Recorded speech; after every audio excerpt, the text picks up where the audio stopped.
Pasaron más de 100 años y hoy vuelven a caminar por tierras chaqueñas. Estamos hablando del guanaco, esta especie que regresa al Gran Chaco argentino después de 110 años más precisamente de ausencia. Y esto se debe gracias a un trabajo coordinado que lo han realizado Parques Nacionales junto con la Fundación Rewild y las autoridades provinciales.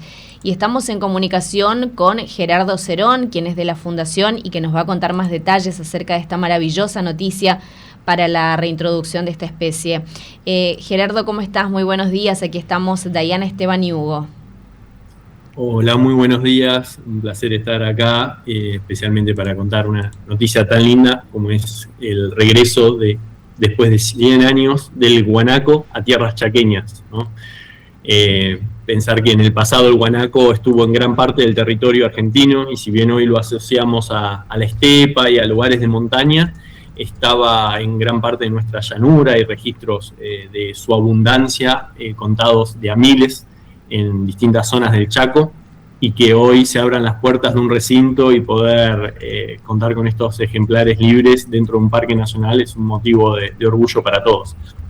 Gerardo, ¿cómo fue trabajar en la reintroducción? Porque no es que agarran los ejemplares, los traen y los introducen inmediatamente, sino que sabemos que hay todo un trabajo detrás de estudio, de condiciones ambientales, de la situación, de la preparación incluso de los animales para ese traslado. Sí, es un trabajo muy importante de fondo y que implica, bueno, al gobierno de Chaco, a Parques Nacionales, al gobierno de la provincia de Santa Cruz, porque necesitas primero estudiar la población fuente, que es de dónde vas a sacar a los ejemplares, de que sea suficientemente abundante, de que sea sana. Se hacen estudios de la salud de estos ejemplares, diversas investigaciones para ello, de sus movimientos. Y luego también de la parte genética, de que sean genéticamente viables, ¿no? Para traerlos. Y luego necesitas desarrollar las técnicas de arreo de los ejemplares para estresarlos lo menos posible, de los corrales donde los van a cerrar, y luego un tráiler especialmente construido para transportar a la especie, ya que fue la traslocación terrestre más grande que se conozca para fines de conservación en el mundo. Son 3.200 kilómetros, y luego los guanacos deben llegar al Chaco, los tiene que recibir un corral bien diseñado para que ellos puedan estar ahí, y empieza todo el proceso de adaptación a la nueva vegetación, a las temperaturas, a hacer cambios en su comportamiento respecto al sur. Ahí donde también vigilamos su comportamiento, y luego pasan al corral de presuelta, que es la etapa final dentro del parque, para que se acostumbren a ese lugar antes de ser liberados. Así que sí, un gran trabajo de fondo para lograr esto. Estos ejemplares vienen desde Santa Cruz, me decías. ¿Hay alguna situación particular por la que se eligieron los ejemplares de ahí? Sí, desde los estudios genéticos, los estudios dicen que la zona esta de Santa Cruz y la Patagónica eran las más parecidas a las regiones norte del centro-norte del país. Eso por un lado. Por el otro, lo que tenemos es que tenemos un proyecto de la Fundación ahí, entonces tenemos tierras donde podemos llevar a cabo todo el proceso de captura. Y finalmente, la población más abundante del guanaco a nivel mundial se encuentra justamente en la provincia de Santa Cruz. Entonces, claramente el sacar unos pocos guanacos para el proyecto no va a afectar a la población fuente. Bien. El hecho de que se reintroduzcan en el Parque Nacional El Impenetrable, ¿permite también que el guanaco pueda expandirse a otros lugares, digo, de la zona? Porque el parque es inmenso, ¿no?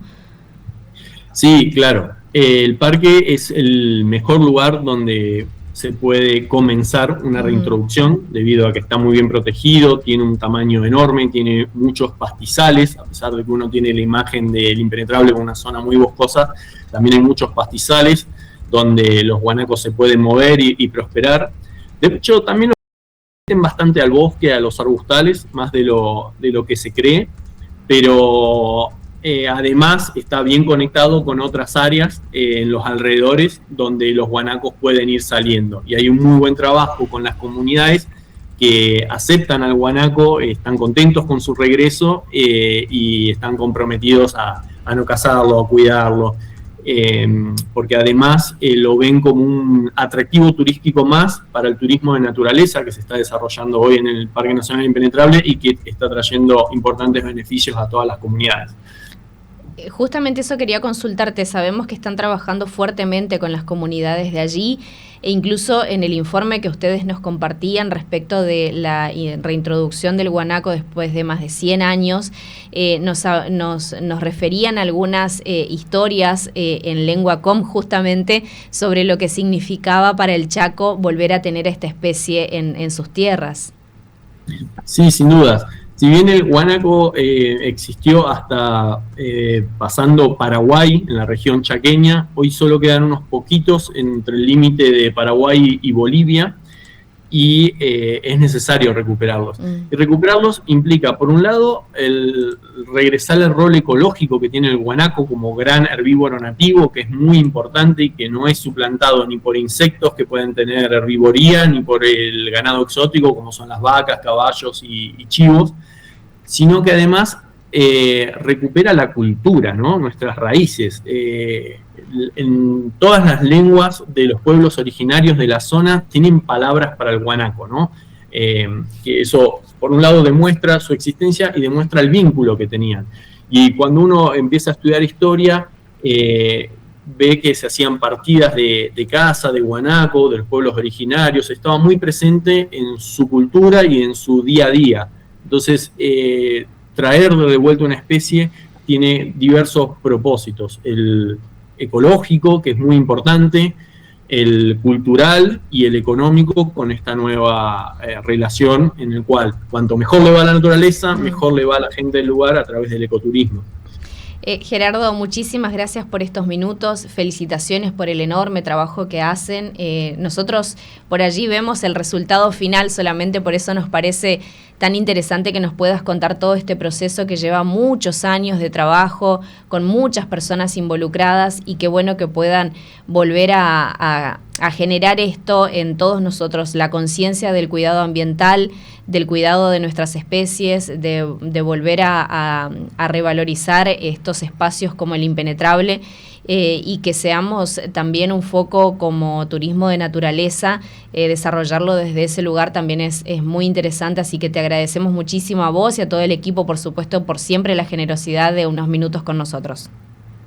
No, muchísimas gracias a ustedes por el interés, es un placer poder compartir la alegría y por supuesto invitarlos a que conozcan el Parque Nacional Impenetrable como turistas, que es una forma de apoyar a las comunidades, al proyecto, a esta visión, en la cual ya no nos podemos conformar con conservar lo que queda, sino que tenemos que recuperar lo perdido, tenemos que ir por más. Antes de que corte, Gerardo, disculpa, que hace una pregunta, me quedó flotando en el aire un poco lo que decías vos, y ya con esto cerramos. Yo me imagino a cada uno de los integrantes de los animalitos del Impenetrable como pequeños obreros que cumplen una función en el ecosistema. Sí. ¿Qué función cumplirían estos guanacos? ¿Qué función cumplirían en el Impenetrable y por qué es importantísimo, digamos, que estén otra vez de nuevo? Y el guanaco es uno de los grandes herbívoros del Impenetrable y es el mayor herbívoro de pastizales, especialmente los pastizales secos. Cuando ellos comen, eligen ciertas plantas por sobre otras, entonces generan lo que se llama heterogeneidad ambiental, es decir, que el ambiente es variable. Y en esa variabilidad en el ambiente se acomodan distintas especies de plantas, de insectos, de reptiles, de anfibios, y eso genera más biodiversidad. Después también, como caminan mucho, comen en un lado, dejan sus heces en el otro, entonces mueven nutrientes, controlan la cantidad de pasto de los pastizales para que cuando haya incendios, así sean de origen natural, no sean devastadores. Regulan, porque también comen arbustos, la cantidad de arbustos, entonces hay pastizales más saludables. Son presas del puma y en el pasado fueron, y esperemos que en el Impenetrable empecemos a registrar esto, del yaguareté, y eso hace que cumplan su rol económico como presas, por un lado, y por el otro también dan alimento a los carroñeros. Son muchas puntas, muchas cosas en las cuales el guanaco está presente. Qué impresionante. Bueno, y ahora sí la última, porque ya se me despierta la curiosidad. ¿Qué otras especies, hay muchas especies que todavía faltan reintroducir en el impenetrable? Sí, todavía faltan reintroducir ciertas especies. Nosotros ya hemos empezado con el yaguareté, con la tortuga yabotí, estamos trabajando con la nutria gigante, esperamos el año que viene liberar los primeros ejemplares, que es un predador tope del agua. Y después tenemos pensado a futuro proyectos de reintroducción de ciervo de los pantanos, de venado de las pampas, que también estuvieron presentes en el lugar y que cumplen roles ecológicos muy importantes, del muitú, que es un ave que dispersa semillas, que es muy importante en los ecosistemas de bosque.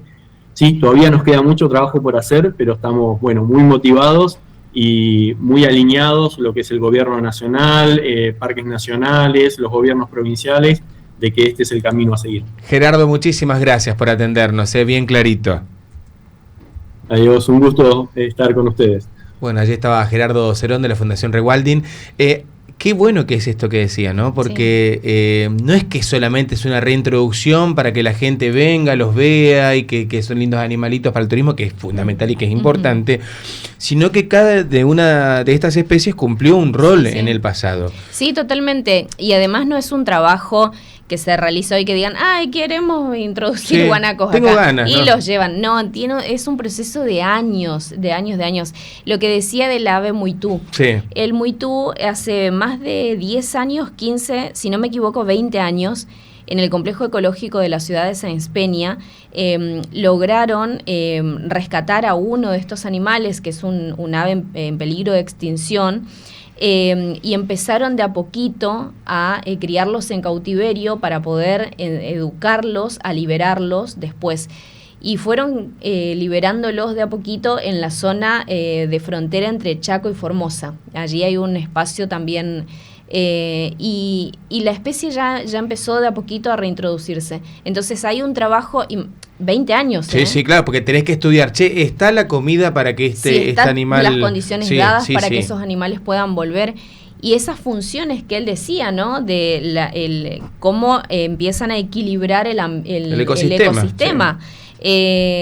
Todos cumplen una función dentro de ese ecosistema, y por eso es tan importante que además incluso se vaya educando a las comunidades que viven en la zona para que puedan trabajar y vivir de esto también, porque cuando pensamos en el impenetrable pensamos en esas tierras áridas que es imposible cultivar algo porque no llueve nunca, porque es una zona desfavorable completamente, y que a veces se hace completamente imposible llegar porque no hay rutas, no hay caminos, y sin embargo hoy el turismo de naturaleza ya desde hace muchos años está en auge, y el impenetrable es un gran atractivo. Sí.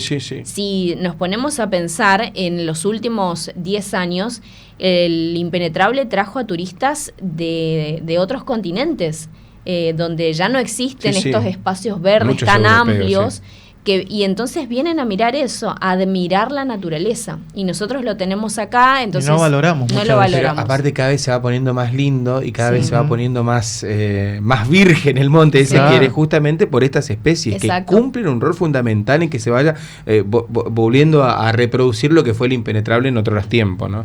Así que es un trabajo tremendo el que vienen haciendo los muchachos de la Fundación Rewalding.